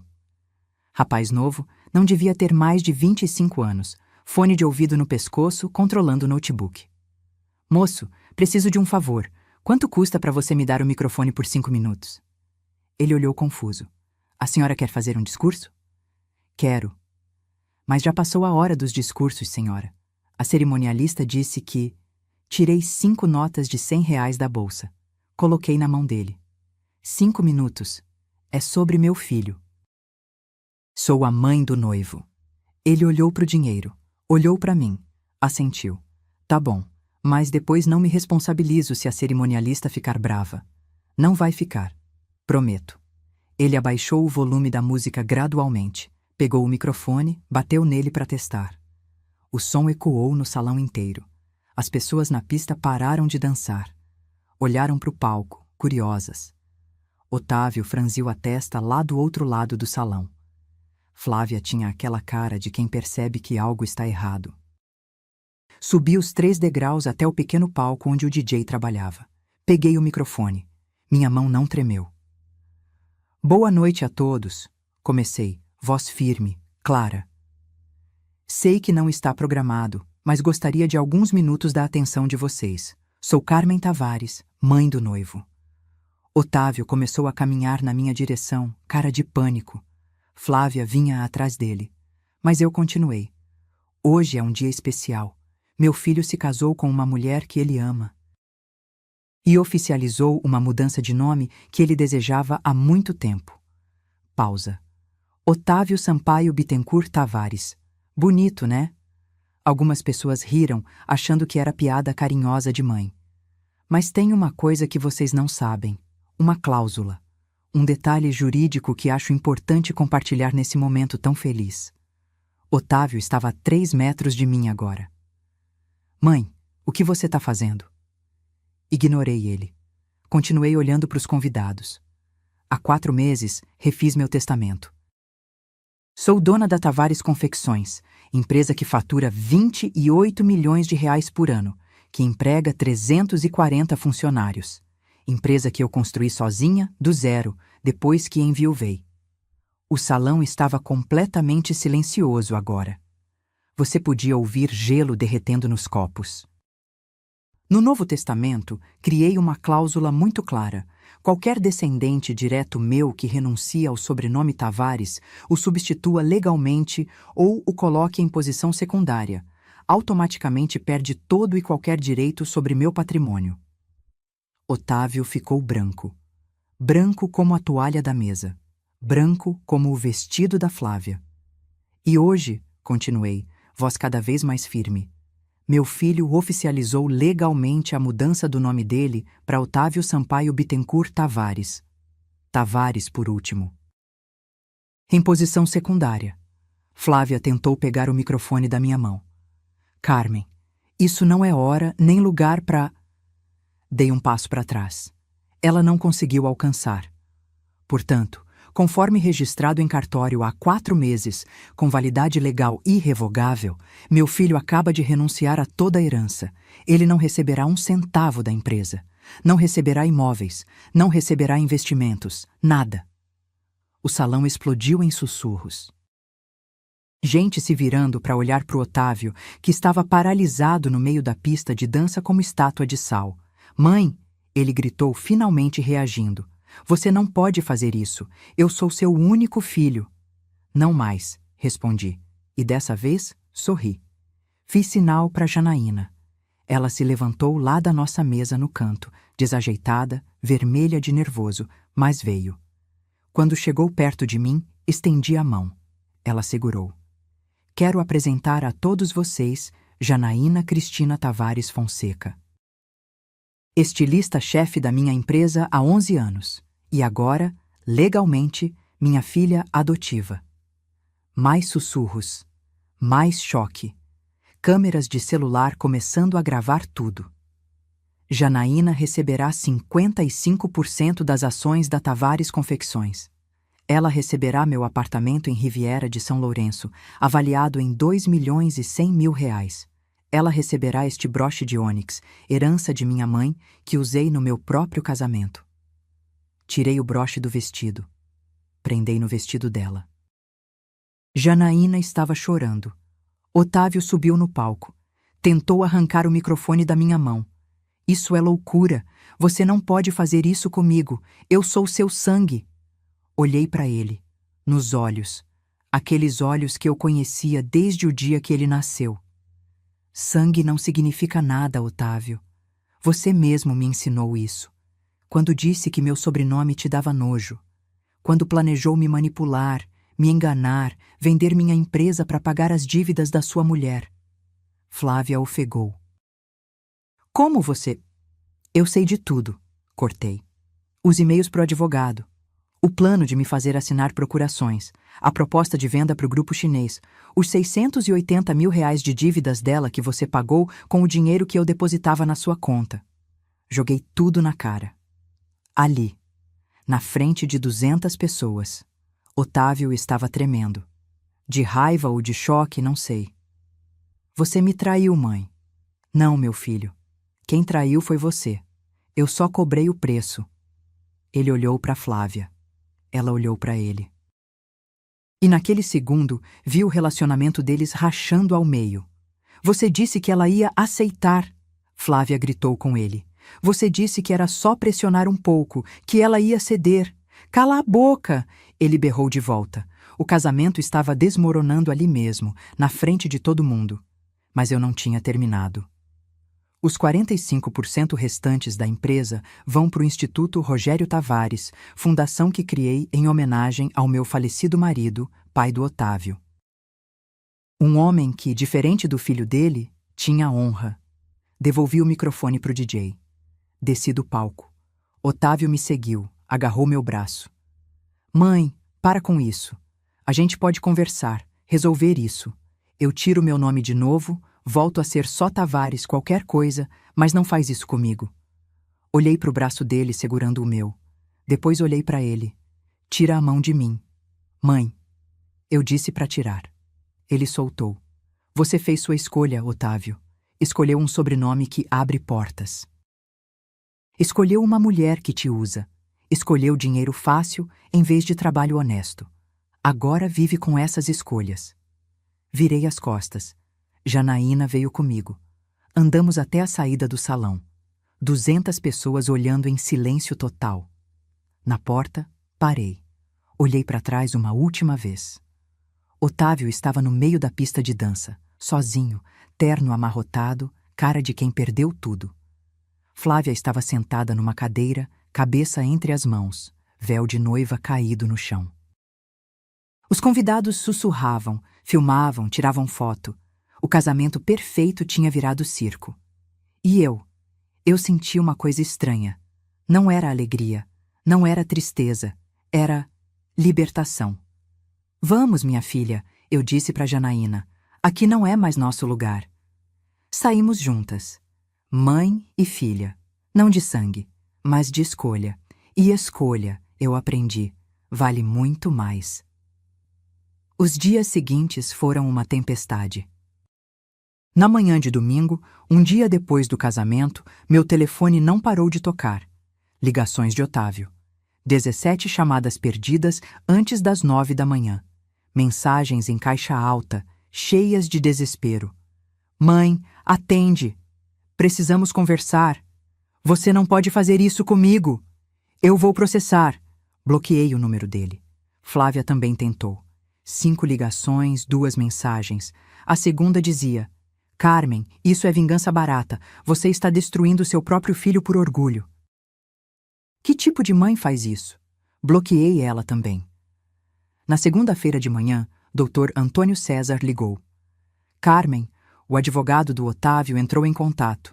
Querem contestar o testamento. Podem tentar, respondi, tomando café na cozinha, olhando pela janela. Não vão conseguir. Eu sei, já avisei, a cláusula é blindada, mas ele está desesperado. Disse que vai alegar coação, manipulação, que você não estava em perfeito juízo quando assinou. Ri. Um riso seco. Tenho laudo médico de 2 meses atrás. Check-up completo. Perfeita saúde mental. 3 testemunhas no cartório que podem confirmar que eu estava lúcida e consciente. Ele não tem caso. Eu sei. Só estou te avisando que vai ficar feio. Ele vai tentar de tudo. Deixa tentar. E ele tentou. Na terça-feira, Otávio apareceu na fábrica. Os seguranças não deixaram ele entrar. Ele ficou no portão gritando, fazendo escândalo, até que ameaçaram chamar a polícia. Foi embora. Na quarta, mandou uma carta. 5 páginas manuscritas. Começava com Mãe querida e terminava com Seu filho que te ama. No meio, era uma mistura de pedidos de desculpa, acusações, promessas, ameaças veladas. Guardei a carta numa gaveta. Não respondi. Na sexta, ele tentou outra tática. Apareceu na minha casa à noite. Tinha a chave ainda, presente que dei quando ele tinha 20 anos, mas eu tinha trocado todas as fechaduras na segunda-feira. Ele tocou a campainha 40 minutos seguidos. Gritou da calçada. Vizinhos começaram a olhar pelas janelas. Finalmente foi embora. No sábado seguinte, uma semana depois do casamento, Genilda me ligou. Dona Carmen, tem uma notícia. Não sei se é boa ou ruim. Fala. A Flávia entrou com pedido de divórcio. Fiquei em silêncio por alguns segundos. Rápido assim? Rápido assim, alegou incompatibilidade, diferenças irreconciliáveis, e tem mais. Ela quer ficar com o loft. O loft que eu comprei para ele? Esse mesmo. Ela conseguiu colocar no nome dela antes do casamento. Planejamento patrimonial, ela disse. Como não teve tempo de fazer pacto antinupcial, ela alega que tem direito à metade dos bens adquiridos durante o noivado. Claro. Flávia sempre foi esperta. Casou achando que ia ficar rica. Quando descobriu que não ia receber nada, pulou fora, mas garantiu levar alguma coisa. E o Otávio? Segundo o que eu soube, ele tá morando num apart-hotel em Perdizes, daqueles de temporada. R$ 120 a diária. R$ 120. Meu filho, que vivia com 22 mil por mês, estava num quarto de apart-hotel barato. Deveria sentir pena. Deveria, mas não sentia. E o carro? Perguntei. Devolveu, não consegue pagar as parcelas, tá andando de Uber. O BMW que eu dei, devolvido. Ele conseguiu emprego? Tentou, mas tá difícil. O vídeo do casamento viralizou nas redes sociais. Mais de 2 milhões de visualizações. Tem gente comentando, compartilhando, fazendo meme. Ele ficou conhecido como o filho ingrato. Empresas não querem contratar. Aquilo me surpreendeu. Não esperava que a história se espalhasse tanto. E a Flávia? Sumiu, deletou as redes sociais, dizem que voltou para a casa dos pais no interior. 2 meses se passaram. Otávio continuava tentando contato. Mas os intervalos foram ficando maiores. Primeiro, ligava todo dia. Depois, dia sim, dia não. Depois, uma vez por semana. As mensagens mudaram de tom também. Deixaram de ser acusatórias e viraram suplicantes. Mãe, eu não tenho mais ninguém. Mãe, eu errei. Eu sei que errei. Mãe, eu só queria que você me perdoasse. Não precisa me dar nada. Só queria conversar. Mas eu não respondia. Porque perdão não é automático. Perdão não é obrigatório. E perdão, principalmente, não apaga consequências. Enquanto isso, a vida continuava. Janaína assumiu oficialmente a diretoria da Tavares Confecções. Mudamos a estrutura administrativa inteira. Ela trouxe ideias novas, energia nova, respeito verdadeiro pela história da empresa. Lançamos uma linha de roupas sustentáveis, feitas com tecidos orgânicos, produção consciente. Virou sucesso imediato. Matérias em revistas especializadas, elogios de influenciadores, pedidos de fora do país. O faturamento cresceu 31% nos primeiros 3 meses sob gestão dela. 31%. Mais do que Otávio, com todo o seu diploma e arrogância, jamais teria conseguido. Abrimos uma filial em Fortaleza. Geramos 85 novos empregos. O Instituto Rogério Tavares expandiu. Passou a oferecer cursos não só de costura, mas de estilismo, modelagem, gestão de moda. A empresa que Otávio queria vender estava florescendo. E ele? Ele estava afundando. 3 meses após o casamento, Genilda me trouxe outra notícia. Dona Carmen, o Otávio conseguiu emprego. Olhei para ela. Onde? Numa agência pequena de marketing, gerente de contas. Salário: 9.500 por mês. 9.500. Menos da metade da mesada que eu dava para ele. E como ele tá? Genilda suspirou. Magro, cabelo comprido, barba mal feita. Vi ele outro dia na rua, perto da fábrica. Acho que ele fica rondando por aqui às vezes. Meu coração apertou. Só um pouquinho. Mas apertou. Ele te viu? Viu, acenou. Eu fingi que não vi e entrei rápido. Silêncio. Fiz errado, Dona Carmen? Não. Você é minha funcionária. Não pode ficar misturando as coisas. Mas naquela noite, sozinha em casa, eu pensei em Otávio magro, barbudo, acenando para Genilda na rua. E pela primeira vez em meses, senti algo parecido com... Não sei, não era pena. Talvez fosse luto. Luto pelo filho que eu achei que tinha, mas que nunca existiu. 4 meses depois do casamento, recebi uma carta registrada. Não era de Otávio. Era do advogado dele, oficializando a desistência da contestação judicial. Não tinham base legal, reconheciam a validade do testamento, encerravam o caso. Acabou. Legalmente, definitivamente, acabou. Otávio não era mais meu herdeiro. Não tinha mais direito a nada. E não havia mais volta. Naquela noite, Abri uma garrafa de vinho. Não para comemorar, para processar. Janaína tinha ido embora mais cedo. A casa estava silenciosa. Sentei na varanda, olhando o jardim escuro, as árvores balançando com o vento. Pensei em tudo o que aconteceu, nas escolhas, nas consequências, na justiça que eu mesma apliquei. E me perguntei: valeu a pena? A resposta veio rápida, clara, sem hesitação. Sim, porque eu não destruí meu filho. Ele se destruiu sozinho. Eu só recusei ser destruída junto. E se isso me faz mãe ruim, tudo bem. Prefiro ser mãe ruim e mulher digna do que mãe perfeita e capacho de filho ingrato. 6 meses depois daquela noite no Palácio Tangará, eu estava sentada num café em Florença, Itália, olhando a Ponte Vecchio enquanto tomava um cappuccino que custou 6 euros e valeu cada centavo. Florença. Eu, Carmen Tavares, que passei 40 anos da minha vida sem sair do estado de São Paulo, estava na Toscana. Foi ideia da Janaína. 2 semanas depois de assumir oficialmente a diretoria, ela entrou no meu escritório com um envelope. Dona Carmen, comprei uma coisa para a senhora. Dentro tinha uma passagem aérea. São Paulo-Roma. 1ª classe. Data aberta. Janaína, o que é isso? A senhora vai viajar, vai conhecer a Europa, vai viver. Mas a empresa vai ficar bem. Eu cuido, a Genilda cuida, a equipe cuida. A senhora já deu a vida inteira por esse lugar. Agora é hora de dar algo para si mesma.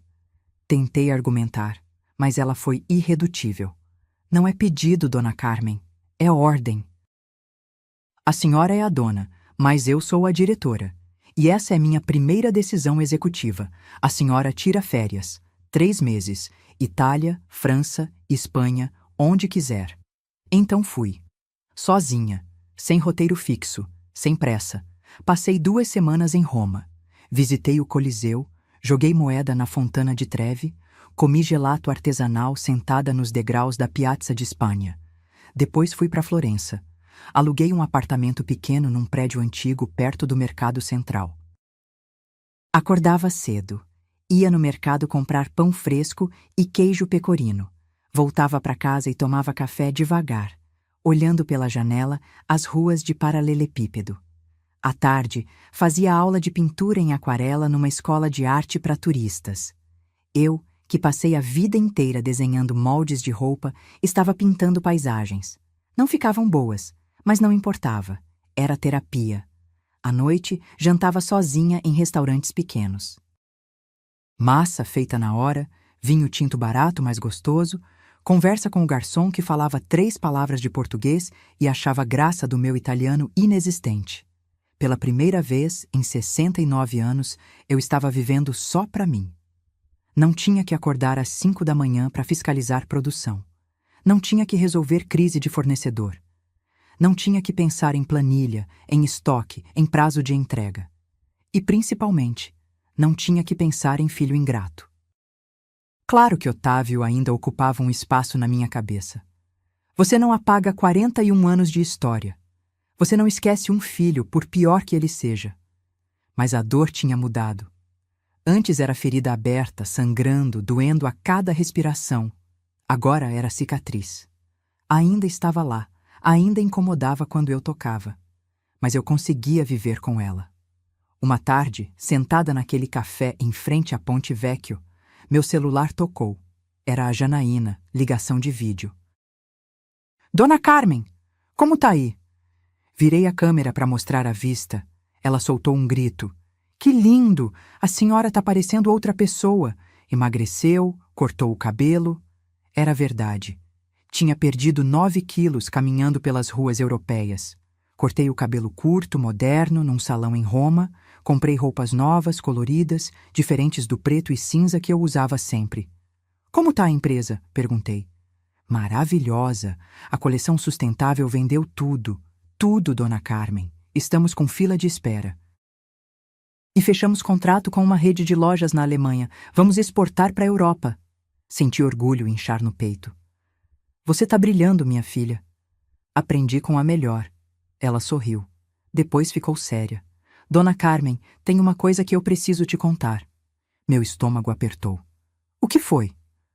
O Otávio apareceu na fábrica de novo. Respirei fundo. E? Pediu para falar comigo. Disse que não queria fazer escândalo, só queria conversar. Deixei ele entrar. Janaína, eu sei. Mas achei que devia ouvir o que ele tinha a dizer. Pela senhora. Silêncio. Ele tá mal, Dona Carmen. Muito mal. Magro, roupa velha, olheira funda. Disse que perdeu o emprego da agência. Tá fazendo frila, ganhando uns 3.000 por mês. Mora num quarto alugado em Tatuapé. Divide com mais 2 caras. 3.000 reais por mês. Quarto dividido. Meu filho, que vivia com 22.000 e loft próprio. O que ele queria? Pediu para eu interceder. Disse que não quer dinheiro, não quer empresa, não quer nada. Só quer conversar com a senhora. Só quer uma chance de pedir desculpa. Fechei os olhos. O sol da tarde italiana esquentava meu rosto, mas eu sentia frio por dentro. E você? O que disse? Disse que ia falar com a senhora, mas que a decisão é só sua. Ele falou mais alguma coisa? Falou. Janaína hesitou. Disse que o maior erro da vida dele não foi trocar o sobrenome. Foi esquecer quem deu esse sobrenome para ele. Senti algo se mexer dentro do meu peito. Não era perdão. Ainda não. Mas era uma rachadura, pequena, na parede de gelo que eu tinha construído. Janaína, guarda o contato dele. Quando eu voltar, eu decido o que fazer. Tá bom, Dona Carmen. Desligamos. Fiquei ali, olhando o rio Arno correndo embaixo da ponte, turistas tirando foto, casal de velhos de mãos dadas passando devagar. Pensei no Otávio, no homem quebrado que ele tinha virado, nas consequências das próprias escolhas. Parte de mim, aquela parte mãe que nunca morre, queria correr de volta para o Brasil, abraçar ele, dizer que tudo ia ficar bem. Mas a outra parte, a parte mulher, a parte que sobreviveu, que construiu, que se recusou a ser pisada, sabia que perdão fácil não ensina nada. Se eu voltasse agora, se eu o resgatasse agora, ele não teria aprendido. Seria só mais um ciclo de erro e salvação. Então decidi. Ia terminar minha viagem. Ia viver esses 3 meses que Janaína me deu. Ia pintar mal, comer bem, caminhar sem destino. E quando voltasse, aí sim ia decidir se queria ter uma conversa com meu filho. Não para perdoar, não ainda, mas talvez para ouvir. Porque às vezes, ouvir já é o primeiro passo. Às vezes. Terminei meu cappuccino, paguei a conta, levantei e caminhei pelas ruas estreitas de Florença, me perdendo de propósito, descobrindo vielas que não estavam no mapa turístico. E pela primeira vez em décadas, me senti leve, livre, inteira. Eu tinha perdido um filho. Mas tinha ganhado uma filha. Tinha ganhado dignidade. Tinha ganhado a mim mesma de volta. E descobri algo importante. Você pode amar alguém à distância. Você pode desejar o melhor para alguém sem deixar que essa pessoa te destrua. Amor não é sacrifício sem fim. Amor não é aceitar humilhação. Amor não é dar tudo e não receber nada. Amor verdadeiro tem limites, tem respeito, tem reciprocidade. E se meu filho um dia aprendesse isso, se ele um dia virasse homem de verdade? Bem, talvez aí a gente pudesse tentar de novo. Mas por enquanto? Por enquanto, eu estava bem. Eu, Carmen Tavares. A mulher que começou costurando no fundo de casa. A mulher que construiu o império quando disseram que ela não conseguiria. A mulher que teve coragem de dizer não para o próprio filho quando precisou. Tavares nunca foi nome de empregada. Tavares sempre foi nome de guerreira. E essa guerreira estava apenas começando a viver. Voltei para o Brasil em março, quase 4 meses depois que tinha saído. O avião pousou em Guarulhos numa manhã de quinta-feira. Céu nublado, aquele cheiro de São Paulo que você só reconhece quando volta de fora. Mistura de asfalto molhado, poluição e nostalgia. Janaína me buscou no aeroporto. Quando me viu saindo do desembarque internacional, quase não me reconheceu. Dona Carmen, A senhora tá diferente. Eu estava mesmo. Cabelo curto pintado com mechas loiras. Coragem que arranjei num salão em Paris. Óculos de sol novos, roupa mais moderna, sorriso mais fácil no rosto. Viajar faz bem, eu disse, abraçando ela. No caminho para casa, ela me atualizou sobre tudo. A empresa bateu recorde de faturamento. A filial de Fortaleza estava indo tão bem que já planejavam uma segunda, em Recife.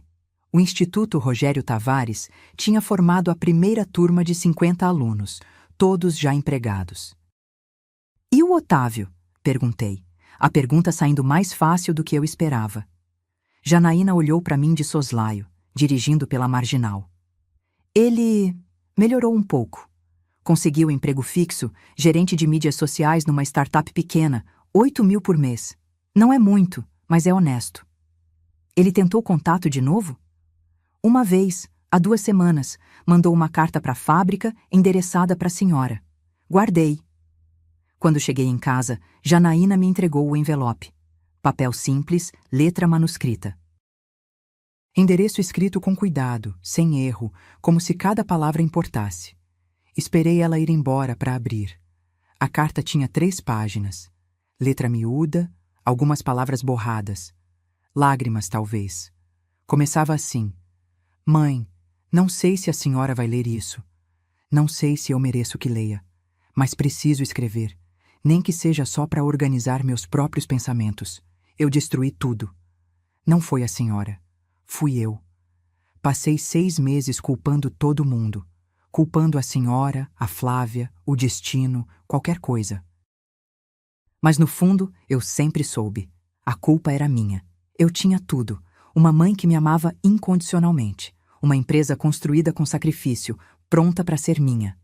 Um sobrenome que carregava história, suor, dignidade. E o que eu fiz? Cuspi em tudo. Não porque a Flávia me manipulou, embora ela tenha tentado, mas porque eu já era egoísta, vazio, arrogante antes dela. Ela só mostrou quem eu sempre fui. Hoje eu moro num quarto de 20 metros quadrados. Divido banheiro com 2 desconhecidos. Acordo às 6 da manhã para pegar ônibus lotado. Ganho 8.000 reais que mal pagam aluguel, comida, contas. E sabe de uma coisa? Pela primeira vez na minha vida, eu entendo o que a senhora passou. Entendo o que é trabalhar de verdade. O que é ganhar dinheiro honesto. O que é olhar no espelho e respeitar o homem que tá ali. Não tô te pedindo nada, mãe. Não quero dinheiro. Não quero empresa. Não quero herança. Só queria que a senhora soubesse. Eu entendi. Entendi que Tavares nunca foi nome vergonhoso. Era eu que era vergonhoso. Entendi que a senhora não me traiu. Eu que te traí primeiro. E entendi que, se eu tiver sorte, talvez daqui a muito tempo, depois de provar que mudei de verdade, talvez a senhora me dê não o que eu quero, mas o que eu nunca soube valorizar. Uma conversa, um café, uma chance de ser filho de novo. Não filho herdeiro, não filho interesseiro, só filho. Com amor e arrependimento, Otávio Tavares, porque Sampaio Bittencourt nunca foi meu de verdade. Terminei de ler. Dobrei a carta devagar. Coloquei de volta no envelope. Não chorei, mas senti algo se mover dentro de mim, como gelo começando a derreter. Fiquei 3 dias pensando. No 4º dia, liguei para ele. Atendeu no 2º toque. Voz ansiosa, assustada. Mãe! Oi, Otávio. Silêncio do outro lado. Ouvi ele respirar fundo, tentando se controlar. Eu não acreditei quando vi seu nome na tela. Recebi sua carta. E quero te ver, sábado, 10 da manhã, na padaria perto da sua antiga casa em São Caetano, aquela que a gente ia quando você era pequeno. Eu vou estar lá, mãe, prometo. Otávio. Sim? Não chegue atrasado. Desliguei. Sábado chegou. Acordei cedo, me arrumei simples, calça jeans, blusa branca, tênis. Dirigi até São Caetano, bairro que eu não visitava há anos. A padaria estava do mesmo jeito. Cheiro de pão francês saindo do forno, mesas de fórmica, Cafezinho servido em xícara pequena. Cheguei 5 minutos adiantada. Otávio já estava lá. Sentado numa mesa do canto, roupa simples mas limpa, cabelo cortado, barba feita. Mais magro, mais velho, mais real. Quando me viu, se levantou rápido demais, esbarrando na mesa, quase derrubando o copo d'água. Mãe! Senta, Otávio. Sentamos um de frente para o outro. Fiquei em silêncio, só olhando para ele. Deixei o desconforto pesar. Deixei ele suar. Mãe, eu... Ainda não. Deixa eu falar primeiro.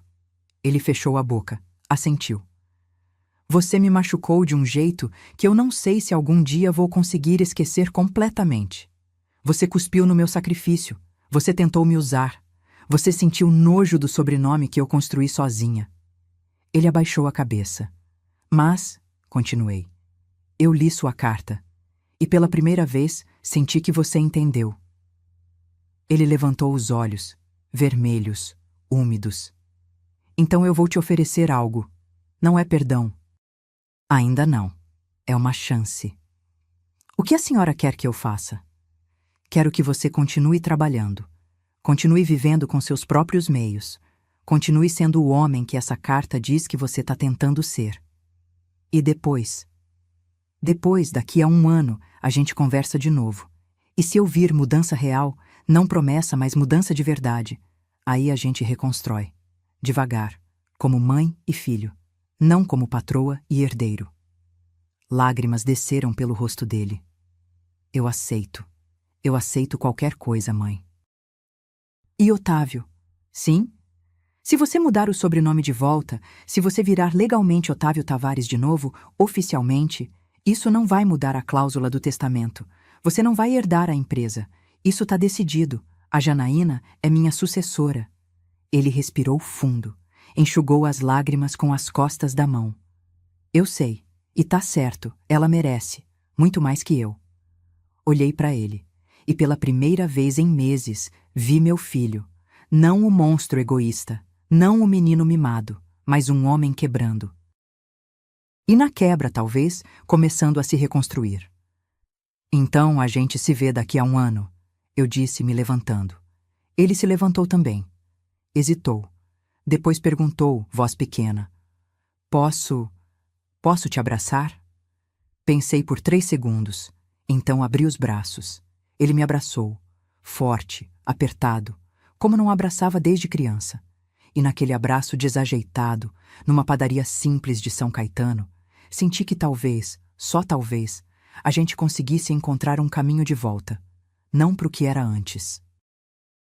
Isso tinha morrido. Mas para algo novo, algo construído em cima de verdade, de respeito, de consequências aprendidas. Hoje, 1 ano e meio depois daquela noite no Palácio Tangará, minha vida é diferente. Trabalho menos, viajo mais. Namoro o seu Durval, dono da livraria, homem gentil que me trata como rainha. A Tavares Confecções fatura 36 milhões por ano sob gestão da Janaína. O Instituto Rogério Tavares já formou 200 pessoas. E o Otávio? Ele cumpriu. Trabalha, vive honestamente, nos falamos a cada 2 semanas, almoçamos juntos 1 vez por mês. Ele não é meu herdeiro. Nunca será. Mas talvez um dia volte a ser meu filho. E isso é o suficiente. Se essa história tocou seu coração, se você já passou por algo parecido, deixe aqui nos comentários de onde você está assistindo. Curta esse vídeo e se inscreva no canal para continuar recebendo histórias reais de vida, de luta, de mulheres que se recusaram a ser pisadas, porque dignidade não se negocia. E sobrenome se honra. Até a próxima história.